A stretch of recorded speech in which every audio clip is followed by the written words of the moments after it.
بسم اللہ الرحمن الرحیم اللہم صلی وسلم دائما ابدا علی حبیبک خیر الخلق کلہم۔ رزق میں خیر و برکت کا ذریعہ۔ صدقہ دینے سے رزق بڑھتا ہے، صدقہ دینے سے رزق میں اضافہ ہوتا ہے۔ یہ رب تعالیٰ کا وعدہ ہے اور اللہ تعالیٰ کے وعدے حق ہیں۔ نمبر 2، نکاح کرنا رزق میں خیر و برکت کا ذریعہ ہے۔ اگر کوئی نکاح کرتا ہے تو اللہ تعالیٰ اسے غنی کر دیتا ہے۔ لوگ کہتے ہیں بچہ پیروں پہ کھڑا ہو لے تو نکاح کریں گے، اللہ تعالیٰ فرماتا ہے تم نکاح کرو، ہم پیروں پہ کھڑا کر دیں گے۔ ہمارا فلسفہ اپنا ہے، اس کا حکم اپنا ہے۔ لوگ کہتے ہیں ابھی تو یہ اپنے لیے نہیں کماتا، جو آئے گی اسے کیا کھلائے گا؟ یاد رکھیے جس نے آنا ہے اس نے اپنا رزق ساتھ لے کے آنا ہے۔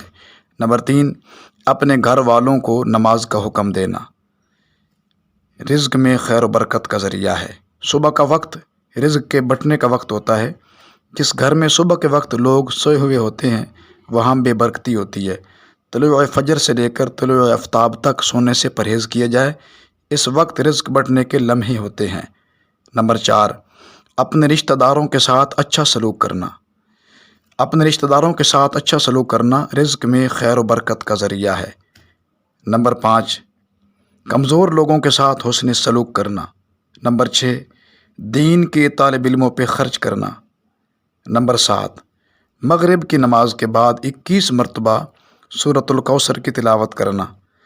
اول آخر درود شریف پڑھ لیے جائے، انا اعطیناک الکوثر فصل لربک وانحر ان شانئک ھو الابتر۔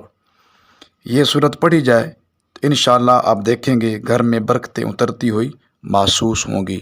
اللہ تعالیٰ کی بارگاہ میں دعا ہے اللہ تعالیٰ تمام اہل اسلام کے رزق میں خیر و برکت کا نزول فرمائے اور ہمیں اپنے دین متین کو سمجھ کر عمل پیرا ہونے کی توفیق نصیب فرمائے۔ السلام علیکم ورحمۃ اللہ۔